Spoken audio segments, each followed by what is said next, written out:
Okay, Bismillah ar-Rahman ar-Rahim. So let's continue from where we left off last time. So last time we talked about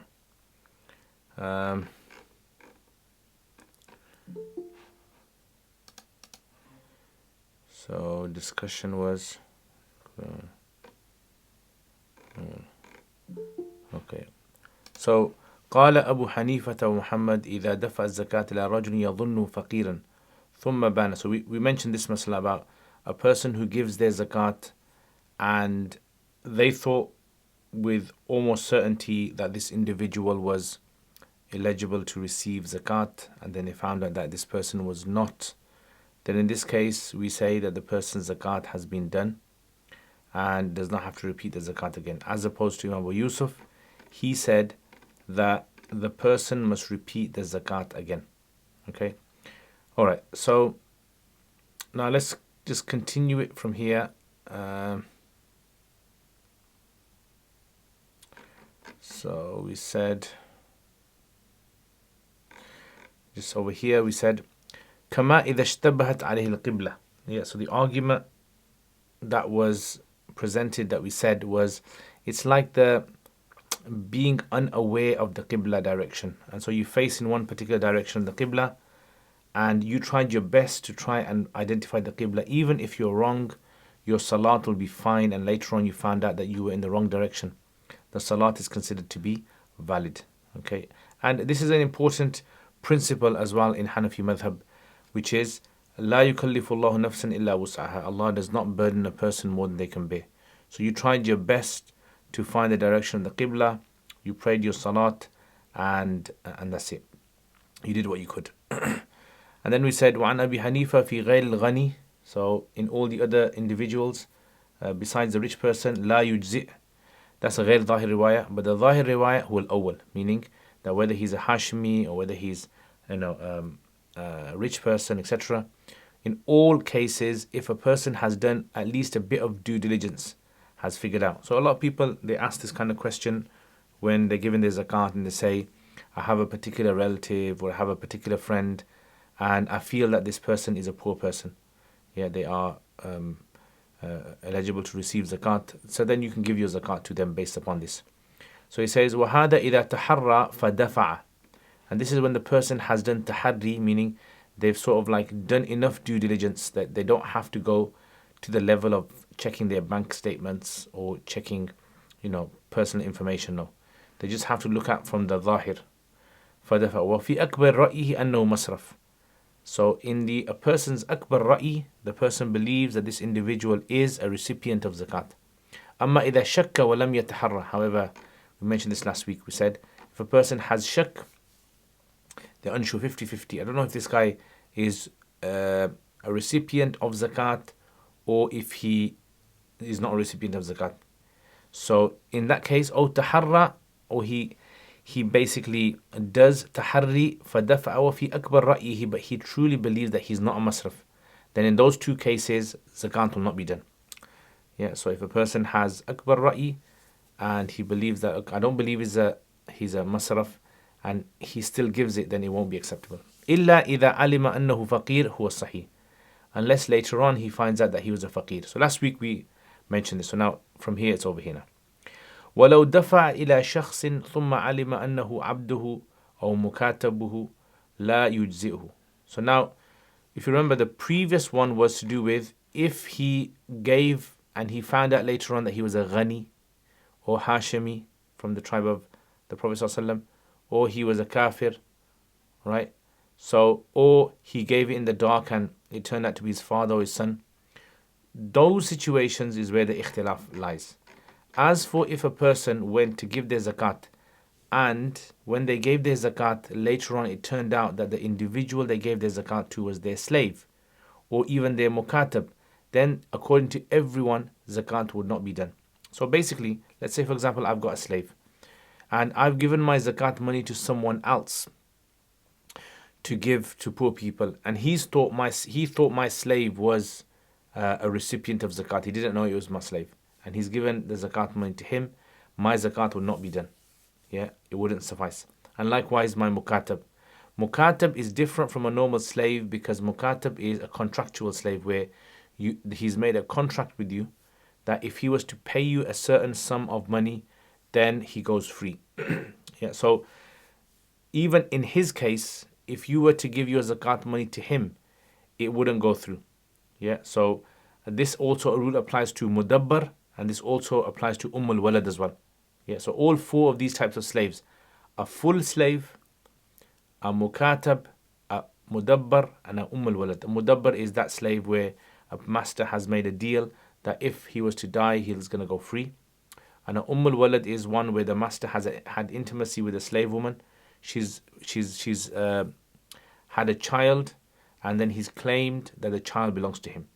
So in all these four situations, the zakat has not been done. What's the reason for why in this case the zakat has not been done, but in the previous one, the ghani and the hashimi and the kafir and the father and the son, how come zakat is done over there? He says because li'in'idam at-tamlik, because in all these cases tamlik has not taken place. Remember, إنما الصدقات للفقراء. Sadaqat is for the fuqara. And over there, if you remember, we said that the lam over here comes for lam of tamlik. Yeah, lam of tamlik means that the ownership has transferred from one individual to the other, from the donor to the recipient. So, in the previous examples, if you were to give your zakat to a person and turned out to be rich, tamlik has taken place. Or a hashimi, tamlik has taken place. Or a kafir, tamlik has taken place, etc. But in the case of a slave, tamlik does not take place. لِإِنْعِدَامِ التَّمْلِيك. Why? لِعَدْمِ أَهْلِيَةِ الْمِلْك. Simply because slaves do not qualify for ownership. Yeah, so slaves do not qualify for ownership means that a slave technically cannot become the owner of wealth, because everything that the slave owns belongs to the master. Right. So if I have a slave and I give my slave money, I'm effectively giving myself money because the slave does not have any ownership. And the mukatab, although the mukatab technically has ownership, but because the mukatab is someone who, if he is not capable of making the payment, then he returns as a normal slave, and then everything that he has in his possession is going to automatically come back to me.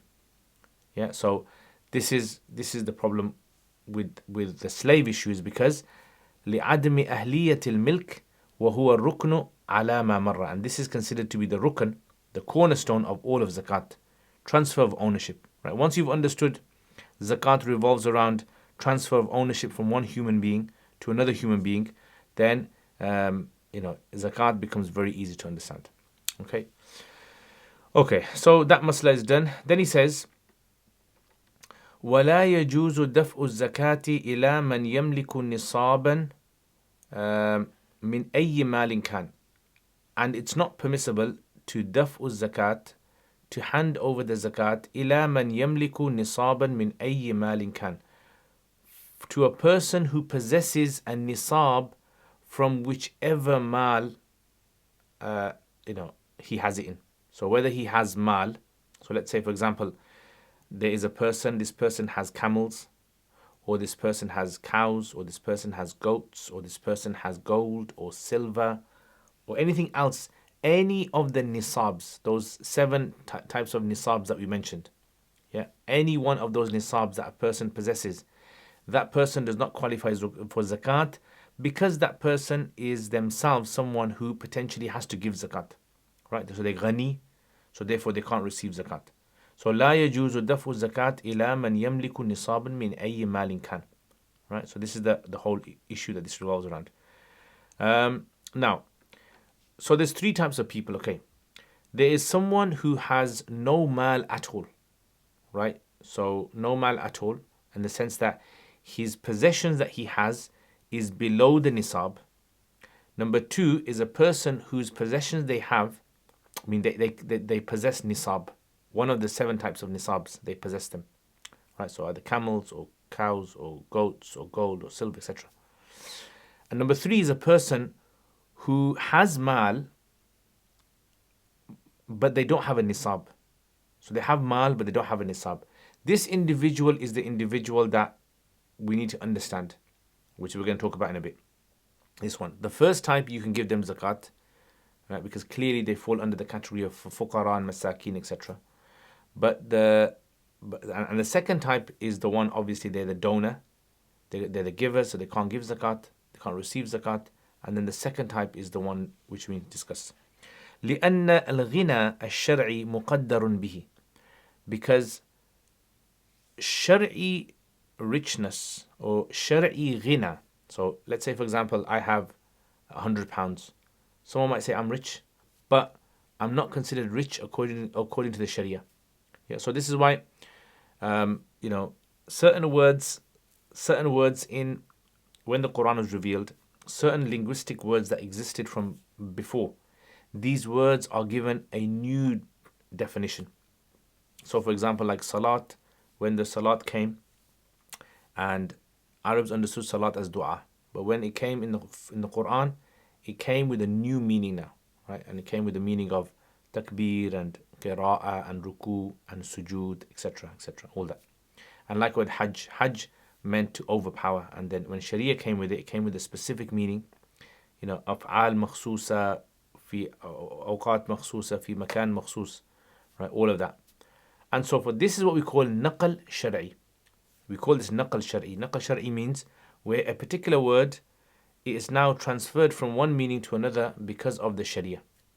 Yeah. So sometimes you have naqal istilahi, which is transferring of a word because of a group of people that have given it a new meaning. Like, for example, in grammar, nahu, the word mubtada and khabar and fa'il and marfu and mansub, they all have a new meaning because of their own coinage. And then you have naqal urfi. So in the urf of people, they come out with a new meaning. The same applies to, in fiqh, the same applies to, for example, like when we say animals that have blood. So animals that have blood, those animals that have what we declare to be like shar'i blood, in the sense that when you cut their throats, the blood comes out and they die. That blood is blood which is considered to be najis. Okay, najis blood. Whereas a fish, if you cut a fish and some red liquid comes out, that's not considered to be shar'i blood, even though it might look like blood. So the same thing goes with ghina as well. So ghina can be an urfi ghina, so in the society, but one can be shar'i ghina. So he says, لأن الغنى الشرعي مقدر به. So legal richness is measured by the nisabs, by the 7 nisabs. وَالشَّرْطُ أَن يَكُونَ فَاضِلًا عَنْ الْحَاجَةِ الْأَصْلِيَةِ. However, the condition is that, let's say this guy, he has mal. His mal must be in excess of his hajatul asliya. Remember, the hajatul asliya, we said, is anything that a person needs for the running of their life, right? Even if they only use it once a year, but they need it. Like, for example, there could be some tools in your shed, gardening tools, and if you put the price of it together, it comes out to maybe 100, 200, 300 pounds. But you need those for your house. Or, for example, like a person might have a very expensive computer, or a person might have an expensive phone. All of these things fall under hajatul asliya. That's why the Sharia does not consider a person rich just because they possess these things. Yeah, we talked about this in a lot of detail when we were talking about in the beginning of the chapter of zakat. So he says, ash-shartu, the condition is that a person must possess wealth which is in excess fadilan anil hajatil asliyati, from their normal haja. Yeah, the haja asliya. So as opposed to haja ghair asliya.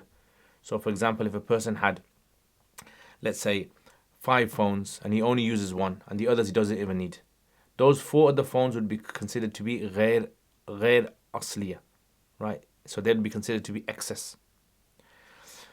وَإِنَّمَا النَّمَاءُ شَرْطُ الْوُجُوبِ. So he wants to clarify a little point here. So look, remember these 3 guys I told you about. The first guy, he had no mal, or very, very little mal. Okay, so he is a recipient of zakat. The second guy, he had mal which was beyond the nisab. So because he has mal beyond the nisab, that simply means that his mal now has made him someone who has to give zakat to other people. Yeah, and the mal that he's got, this mal is considered to be mal nami. So all of the 7 nisabs, all of them are considered to be productive wealth. Yeah, so the condition of the obligation of zakat only applies to productive wealth. So what does that mean, productive wealth? Well, what that means is the third guy who has 5 mobile phones in his house, or he has 3 or 4 cars and he only uses one. That means he has mal which is beyond the nisab. The value of it goes beyond the nisab. However, the mal that he's got is not considered to be productive wealth. It's considered to be, just haja, things that he needs, but they're not haja asliya, right? So you can call it whatever you want, but it's not. It's a ghair nami, right? The technical word is for it. It's non-productive. So therefore, he's not allowed to receive zakat because he's got more than beyond his haja asliya, he's got more than the nisab. But he does not have to give zakat because he doesn't have one of those specific seven categories of mal. Does everyone understand the difference? Yes, this is a very important point to understand. That there might be someone, who might have lots of mal, but they don't have any of the seven categories of mal. They don't have any of those, and therefore they don't have to give zakat. Yeah. Okay, so this is why he makes this point, and he says, look, the shart of receiving the zakat, or where the person is classed as being ghani, and yakuna fadilan, that his mal that he has is in excess of his haja asliya. But that's just the shart of being a ghani. إنما النماء شرط الوجوب. However, nama is considered the shart of the wujub of zakat. So 2 different things. One is shart of being ghani, and the other one is this. Okay. All right. Then he says, now if you look in the hashia over here, I also want to read something over here, this hashia. It's important hashia, this is. He says, الشرط لأنه إذا كان غير فاضلا عن حاجته الأصلية. Because when a person does not have money that is in excess of his haja asliya, يجوز الدفع إليه, because then he comes under category number 1. Zakat can be given to him.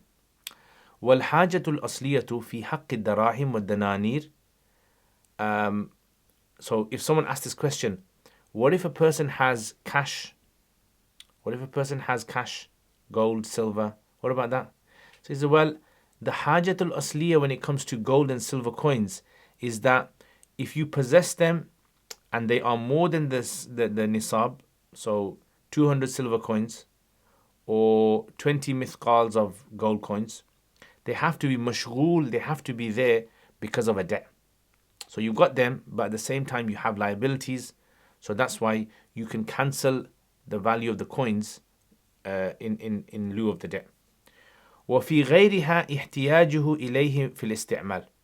And in anything besides gold and silver, like for example, you've got some camels, or you've got some goats, or you've got some, anything else. Anything besides that, it's all to do with isti'mal, right? Or do you use them? It could be you only use it when you need to use it. Yeah, there might be a lady who's got who's married, who's got bridal clothes, right? So she's got these clothes. Again, would this be considered to be in excess of what she needs, or is she going to use them again? Yeah, or is this something which is for sentimental value? So all these things have to be taken into consideration. Wa ahwal al-ma'ash, and you also look at the ahwal of the ma'ash, meaning the livelihood situation as well of the individual. Does he have a family that he's taking care of? Is he on his own? وعن هذا ذكر في المبسوط لو كان له 1000 dirham. So this is an example he gives. Let's say there's a guy. He possesses 1,000 silver coins. Now we know if you've got 200 silver coins, you've got the nisab. So he's got beyond, in excess of 200 silver coins. So therefore, not only is he not allowed to receive zakat, he has to obviously give zakat. However, عليه 1000 dirham. عليه 1000 dirham. Yeah, so lahu 1000 dirham, meaning he has 1,000 dirhams, but also he has a debt of 1,000 dirhams. So 1,000 cancels out 1,000, so he's left with 0. وله دار وخادم لغير الحاجة. But he has a dar, a home, and he has slaves لغير الحاجة, but he doesn't need them. They're in excess of what he needs. He only needs 1 slave, and he's got, let's say, 5 slaves. And he only needs 1 house, and he's got 2 or 3 houses, and the others he doesn't need. قِيمَتُهُ عَشَرَةُ آلَافٍ. And if he was to evaluate the house, and if he was to evaluate the slaves, it works out to be 10,000 silver coins. Now, do you have to give zakat on this or not? He goes, La zakat alayhi. There is no zakat upon him, but he's not allowed to receive zakat. Does everyone understand that? So receiving zakat, because he comes in the category number 3. He can't receive zakat because he's got, beyond his hajatul asliyah, he's got more than the nisab. But he doesn't have to give zakat because zakat is only necessary when you have those 7 types of mal. وَذَكَرَ الْمَرْغِنَانِ مَنْ كَانَتْ إِنْدَهُ كُتُبْ فِقْهٍ. If a person has fiqh books, so, in the olden days, they would have been expensive. Nowadays, might not be that expensive. But let's say, for example, someone's got fiqh books, hadith books, adab books, books of adab, or maybe even like books of physics or biology or chemistry, whatever. And if you evaluate all of them, the value is above and beyond the nisab. But he needs them. يَحْتَاجُ لِدِرَاسَتِهَا يَجُوزُ الدَّفْعُ الزَّكَاةِ إِلَيْهِ. Then he needs them for his studies. Or he might have used them already, like for his A-levels or university, but might need to go back to them, right? So then يَجُوزُ الدَّفْعُ الزَّكَاةِ إِلَيْهِ. So this individual, you can give him your zakat, all right? Okay, so that masala is done. Then he says, شرط الوجوب يعني الشرط في عدم جواز الدفع. The condition for not being permitted to give zakat is milkun nisab al-fadil, is possessing one of the 7 nisabs in excess of the haja asliya. Namiyan kana or ghair namin, whether the goods are one of the 7 ones, the nami ones, or if it's non-nami. One nima, however, is shartu wujub zakat. Now, some of the books, what they mention is this. They say, let's say a person has 5 camels. Now, normally, if you have 5 camels, you have to give 1 goat, okay? But let's say the person has 5 camels, and the value of the camels, however, is below 200 dirhams. So majority of the Hanafis, in that case, they say zakat is not necessary on the individual. Ibn Abidin mentioned this in Radd al-Muhtar, you can read it over there. And he does a rebuttal against some of the Hanafis who actually say, if you have 5 camels, irrespective of their value, you have to give zakat on them. But he says no, he says if the 5 camels you have, their value is less than 200 dirhams, he's not counted as being ghani with them. Yeah, so you can check Radd al-Muhtar for that. I won't go into that. Okay. So, next. وَيَجُوزُ دَفْءُهَا إِلَى مَنْ يَمْلِكُ أَقَلَّ مِنْ ذَلِكَ. It's jaiz to give zakat إِلَى مَنْ يَمْلِكُ, to any person who has less than that. So I mentioned to you 3 individuals. In our example, it'd be the first individual. وَإِنْ كَانَ صَحِيحًا مُكْتَسِبًا. So what does this mean? Even if he is sahih, even if he is someone who is considered to be sahih, rich, meaning even if he is considered to be someone who is wealthy, and he is someone who can earn or is employed. Yeah, so is sahih, and is muktasiban, meaning he has the ability to be able to earn. If he has below the nisab, you can give him zakat. Now this is in response to some of the other mujtahideen who said that if there is a poor person and he has the capability of earning, then zakat cannot be given to him. This is not the position of the 4 madhabs, but this is a position of some of the scholars, which is based upon certain hadith, that zakat cannot be given to someone who is ذو مرة سوي. ذو مرة سوي, a person who is ذو مرة, means strong and healthy, and basically can earn. And if he's not earning, you can't give him your zakat. But the Hanafi say no. إن كان صحيحا مكتسبا, even if he's sahih and muktasib, then you can't. I think there's a call of the Shafis that say that you can't give zakat to his individual. Yeah, I think that's one of the calls of Shafi. لأنه فقير, because according to us, we class him as being a faqir. وَالْفُقَرَاءُ هُمُ الْمَصَارِفُ, and the fuqara are classed as being the recipients, because that's a clearly khas from the Quran word, categorical, or even in this case am. وَالْفُقَرَاءُ هُمُ الْمَصَارِفُ, they are the recipients. So this guy, even though he can earn, he's still classed as a faqir. And second argument is لأن حقيقة الحاجة لا يوقف عليها. Yeah. فأدير الحكم على دليلها وهو فقد النصاب. So look, let's look at this from, let's strip away all the maslas from this. Let's look at it from a purely from a human point of view, okay? So for example, like there is a particular human being, yeah? How do we know that this person is eligible to receive zakat? We say because this guy has to have a need for the money. He has to have a need. Now, obviously, if we were to do a survey, it'd be very difficult for us to be able to say who really needs the money, who doesn't. It's very hard to find that out. Yeah. So because the Sharia does not base rulings, the illas of the Sharia are not based upon things that you can't do in the bat of. Yeah. So in usul, there are certain principles for the existence of an illah. Yeah. So when an illah exists or not, one of those, there's five. They usually mention five. Yeah, five. Five conditions for an illah, a legal cause, to be valid. Yeah. So one of those conditions is that the issue has to be something which can be demarcated, can be defined, right? It can be demarcated. If it cannot be demarcated, if you cannot like give it some definition, yeah, you can't bring a definition to describe it, then you can't use that as an illah. All right. So for example, the example they give is like when you're going on a journey, what's the illah for why you can reduce your salats from 4 rakats to 2 rakats? What's the illah for this? So they say the illah is mashaqqa. Okay, fine, mashaqqa. But if you had 1,000 people going on a journey, is there some definition that you could say that this is mashaqqa? Like for example, you say if the person starts to feel a headache, then it's mashaqqa. Or if a person's muscles start hurting, then it's mashaqqa. Or if a person is has to go to the hospital, that's mashaqqa. We can't define it. So because we can't define it, you can't do indhibat of it, the hukum shifts from the illah to the sabab now. Yeah, so that's why we say now the ruling of safar, it revolves around distance now. So 3 days and three nights journey. Yeah, so the hukum has now shifted from the illah to the sabab now. And this is the same concept over here as well. Right? So he's basically saying, look, he's saying, وَلِأَنَّ حَقِيقَةَ الْحَاجَةِ لَا يُوقَفْ عَلَيْهَا.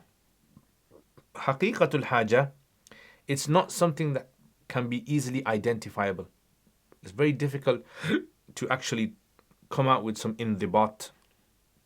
So, udir al-hukmu, the lawgiver has now revolved the hukum around its dalil, the dalil of haja. What's the dalil of haja? What's the sign of haja? So we say that the sign of haja is faqdun nisab. So faqdun nisab is basically the absence of one of the nisabs. So if you don't have camels, or if you don't have cows or goats or gold or silver or land produce or trade stock, etc. If you don't have any of these, then we say, okay, this person now falls under the concept of haja. He has haja. So because he's got haja, therefore zakat can be given to him. Do you understand that? This is a very important usuli concept to understand how we define haja, or how we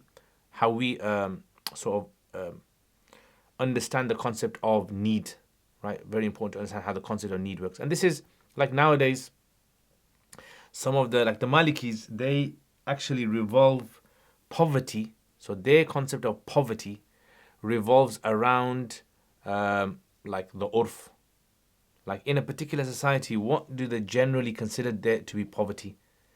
So, I mean, this is like something I was discussing with one of the scholars about this. And he was saying basically in the UK, if a person has silver nisab, which is, at the moment maybe £340 or so. If a person has silver nisab, according to UK standards, if they got a family, they are poor. They are classed as being under the poverty line. Yeah, because £340 can't go very far in the UK. It doesn't last very long, especially when you got a, future payments to make. So this is why the Malikis, they use the concept of like a poverty line in the society. That poverty could be above the nisabs or even, right? So this is why over here, our concept over here is based upon this idea over here. Now, is there room, scope for us to be able to shift this, adjust this? This is where the problem arises, because the muqaddarat in the Sharia are what we call mawquf. Muqaddarat in the Sharia means all those things which the lawgiver has explicitly told us about facts and figures. We have to stick to those. We can't adjust those. Yeah, that's what the Hanafis say. Anyway, so this is, we're trying to, all of this whole two rational arguments. Yeah, one is that he's a faqir, and the second argument is that we can't identify real haja, so we have to look for the dalil of the haja, which is absence of nisab. This is just to prove that a healthy, full healthy per individual, man or woman, who has the power to earn, can still receive zakat. Because even though they have the power to earn, we still can't see the haja inside of them. Like, we don't have a device that we can test to check whether they have haja or not. Haja is simply just now revolving around, do they have the nisab or not? Simple as that. Okay. Yeah. Okay. Next.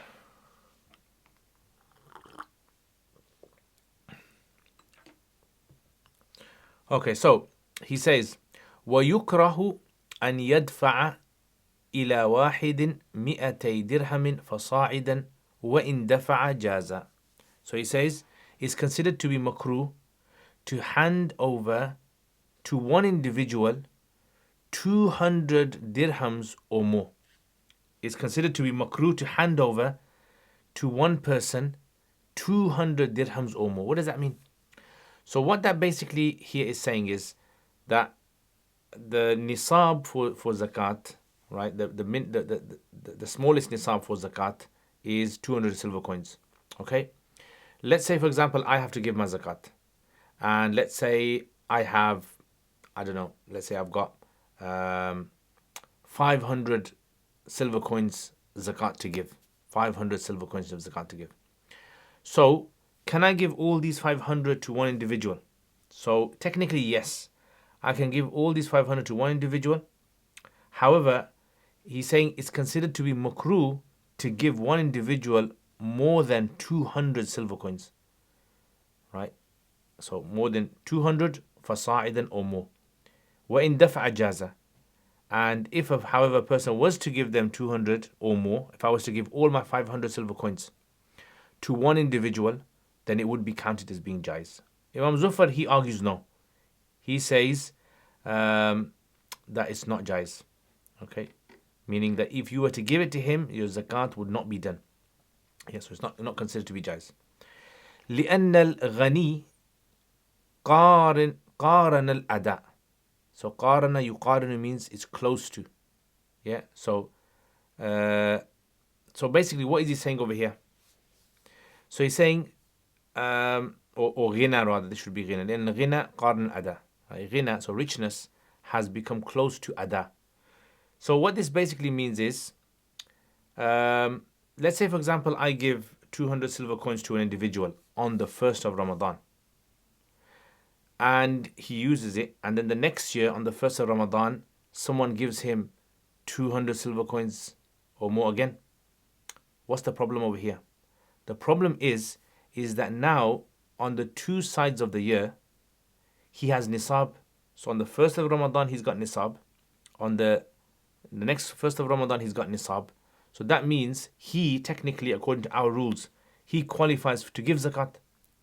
Yeah, because although throughout the year he was poor, at those 2 points he had the ghina.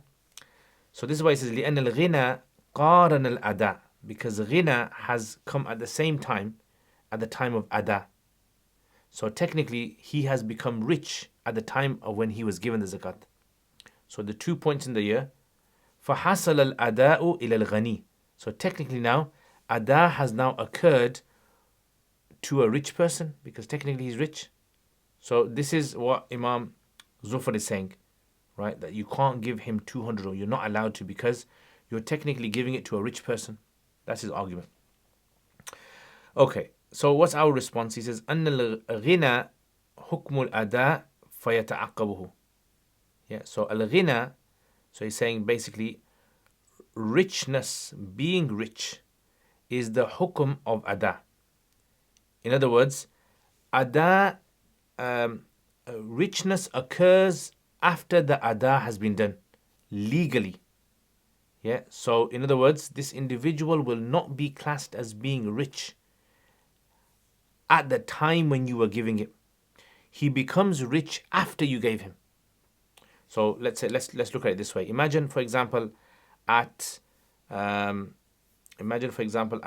a.m. in the morning on the 1st of Ramadan, I've gone to him to give him 200 silver coins, yeah, or 500 silver coins. So when I give him at 10 a.m., that means at 10:01 he's now rich now. But at 10 a.m. he wasn't rich. So hukmul ada, so أن الغنى حكم الأداء فيتعقبه. Ghina is the ruling of ada. When I gave it to him, that's when the hukum comes. That's when he becomes rich. So when I gave it to him at 10 a.m., he wasn't rich. So when he put it in his hand, he wasn't rich at that time. Soon as he received it, now he's now become rich now. So this kind of response to Imam Zufr's argument when Zufr said, when you're giving it at the same time as richness. Yeah, so giving and richness are, hand in hand. So we say no. أن الغنى حكم أداء فيتعقبه. So therefore, it's the hukum of ada, and a hukum always comes after the action that's done before it. فيتعقبه, and therefore it comes afterwards, and therefore there's no problem. Yeah, the only problem would be is at 10 o'clock, if he was rich at 10 o'clock. Like if someone else gave him 200 and then I gave him 200, then that would be classed as being impermissible. Yeah, because clearly he is rich from someone else and now he's in the hukum of ghani, and now I can't give him because I'd be giving to a rich person. لكنه يكره لقرب الغني منه. Yeah, however, it is considered to be makruh because of the close proximity.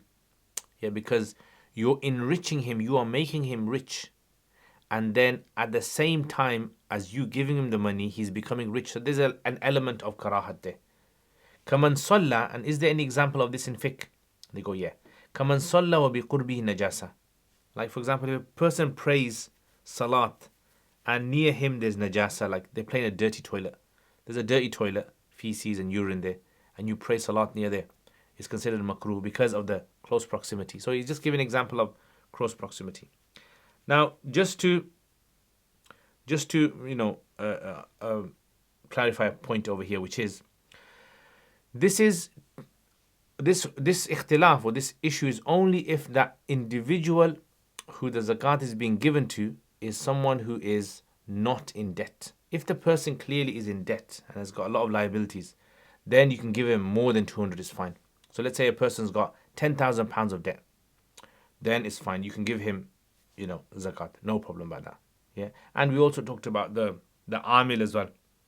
The amil can also be given as well, no problem. Yeah, because the amil is based upon the work that he does. Okay, everyone understand that? Okay, how many pounds would 200 dirham be going to, please? So it changes. You got to find out the value of every day. The values go up and down. So what you can do is, if you just Google it, go to Google and type in the nisab of zakat in the UK today, and NZF have it on their main page. It fluctuates every day. Yeah, so if you guys go to one of these charity websites, NZF usually has one on their front page. Okay. وَأَنْ يُغْنِيَ بِهَا إِنسَانًا أَحَبُّ إِلَيَّ. Yeah, however, he says, this is Imam Muhammad saying this, that for a person to enrich a human being, a poor person, to make them rich, is more preferred to me. What does this mean then? What this means is, let's say for example, now you're scared now. You're thinking to yourself, you know what? I've got a lot of zakat money, but at the same time, I don't want to end up doing something makruh. So what I'll do is, I'll divide my zakat money and I'll give little bits of it to different poor people. Yeah, little bits of it. So I'll take the 200 silver coins and I'll give like maybe 50 here, 50 there, 50 there, 50 there, like that. So he says, however, this you shouldn't spread your zakat out so thinly that no one benefits. Yeah, so if you have 200 silver coins and then I give one silver coin to each poor person, I've given my zakat out, but technically I haven't really helped them. The idea in zakat is to enrich that individual, is to allow the individual to be able to, utilize that money and live their life with it in a reasonable manner. That's why he says, "An yughniya biha insan," for a person to be made rich is more beloved to me, meaning that's something I personally prefer. معناه هو الإغناء عن السؤال. So Sahib Hidayah wants to clarify here, what does he mean and how do you reconcile this? If we're saying it's makruh to give 200 or more, but at the same time yughni, how do you explain this? He goes, معناه الإغناء عن السؤال يومه ذلك. He goes, okay, now we understand what Imam Muhammad is saying. Imam Muhammad is saying that we want to enrich him, not give him a nisab, but we want to enrich him so that on that particular day he doesn't have to worry about his, putting food on the table. That لأن الإغناء مطلقا مكروه, because إغناء absolutely, in the sense that in إغناء, giving a person nisab, that is considered to be makruh. Now, one of the points important to understand over here is that Imam Ibn Abidin and Ibn Nujaym and others have all mentioned this. This is all, Al-Aini has mentioned it in Binaya as well. They all mention this. They all say that, look, if there is an individual, there's two individuals. One is a guy who's single guy, yeah, and one is a guy who has a wife and has children to take care of. Then giving the first one is makruh to give him a nisab, but to the second one it's not makruh. Yeah, so they actually say that because when you're giving him more than 200 silver coins, that does not necessarily mean that now he is now rich because he has a family, therefore naturally he's going to have to buy things for them. So as soon as you give him the money, he doesn't become rich because he already has places where that money has to be spent. Yeah, so this is where you can read up there, and I think that's an important point to understand of the fiqh of this masala. Otherwise, people can become very pedantic in this masala, and they can end up, becoming like very hair splitting and start saying things like, oh, you know what, I don't want to give my zakat to one person. What I'll do is I'll give them little bits, right? And that's just being very zahir, like very literal in what the fiqh is saying, rather than. Okay, so anyway, that's that. Now again, you can read. I would suggest if you want to do further reading, then definitely I would say read Binaya, right? Binaya, read that, and also read Bahr al-Raik and Rad al-Muhtar. Yeah, so over there you'll find much more details than what I've explained here.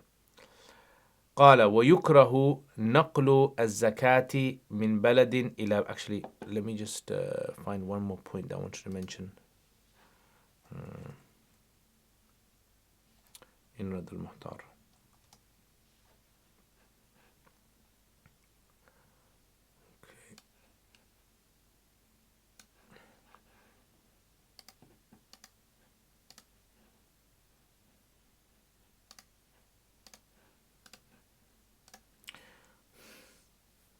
Okay, so if you look at this then, so this is the masala of ولو مدبرا أو زمنا ليس في أيام before ولا إلى بني هاشم, we did that last week. الأنبياء. Okay, so this is a masala you can look into yourselves. هل كانت تحل لسائر الأنبياء? Was zakat permitted for, or sadaqah permitted for the rest of the prophets? So we know it's not allowed for the Prophet ﷺ, but was it allowed for other prophets? Yeah, so there's a discussion there about whether it was allowed for them as well. Okay, and then me in hadith Mu'adh. Okay, we did that already. خلاف ثاني دفن بالتحري. Okay, so the tahari masala that we talked about last week. Okay, so look at this one. So he goes, وَفِيهِ, this is just on the note of that, giving zakat to someone who, turns out to be someone that is not the one that you're supposed to give it to. وَاعْلَمْ أَنَّ الْمَدْفُوء إِلَيْهِ, if the individual, the recipient, لو كان جالسا, was sitting in amongst a crowd of fuqara, يصنع صنعهم, and he's doing exactly what they do, or behaving like them, أو كان عليه زيهم, or he was wearing their clothing, أو سأله فأعطاه, or he was asking people for money, كانت هذه الأسباب بمنزلة التحري. This is counted as being tahari. This is enough. Like, you don't have to go any further than this. Okay, important point that is. كذا في المسؤول حتى لو ظهر غناه لم يعد, or لم يعد, should be لم يعد. It doesn't have to repeat it again. Yeah, so in other words, just by looking like a faqir, behaving like a faqir, sitting amongst the fuqara, would be a sufficient sign that this person is a recipient of zakat. Okay.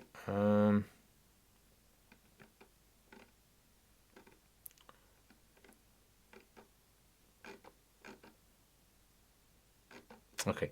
So وَكُرِهَ إِعْطَاءُ فَقِيرٍ نِصَابًا أو أكثر. It's considered to be makruh to give one faqir a nisab or more than nisab. And Abu Yusuf لا بأس بإعطاء قدر النصاب وكره الأكثر. So Abu Yusuf has a riwayah that says you can give him 200, but you can't give him 201 or more. لأن جزءا من النصاب مستحق لحاجة الحال. And then he goes on to explain about what the reason for that is. Anyway, Hisham says, Hisham is a student of Abu Yusuf. He says, I asked Abu Yusuf and Rajulin regarding a man who has مئة وتسعة وتسعون dirhaman. Yeah, so 199 dirhams. فتصدق عليه بدرهمين. So someone's come and given him 2 extra dirhams. قال يأخذ واحدا, he should take one and he should give one back. Right, so this is a report from Abu Yusuf about this. Now this is not the Zahir riwayah, obviously. فما في البحر والنحر هنا غير محرر. Then he just wants to do a little like clarification of what's mentioned in there. Okay. This is the masala I was telling you about, the spreading it too thin. Yeah, so he says, وَكُرِهَ إِعْطَاءُ فَقِيرٍ نِصَابٍ إِلَّا إِذَا كَانَ الْمَدْفُوء إِلَيْهِ مَدْيُونًا, unless the recipient is someone who's in debt, or كَانَ صَاحِبْ عِيَال, or if the guy has a family, like a wife and kids. بحيث لو فرقه عليهم لا يخص كلا. And how do you work this out? Well, let's say he's got a wife and he's got, let's say, 5 children. You take that amount of money that you've given him, like let's say it's 200 silver coins, and you spread it over the wife, and how much does it work out to be? So spreading 200 between him, 1, wife, 2, and 5 kids, 7 people. So clearly that goes below the nisab. So that's how he's saying that you work it out. فرق عليهم لا يخص كلا أو لا يفضل بعد دينه نصاب فلا يكره. Yeah, so the Hanafi say this is considered to be permissible to do this. Okay.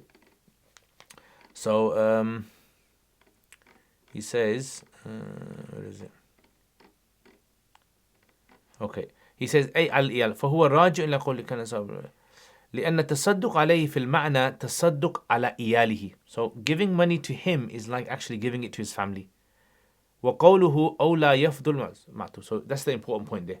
Because he's not in one individual, he's actually a man that has responsibilities for 6 other people. Yeah, that's why it's considered to be permissible. Okay, one last thing over here. تنبيه في القسطاني عن الزاهدي ولا يسترد منه لو ظهر أنه عبد أو حربي في الحاشمي روايتان ولا يسترد في الولد.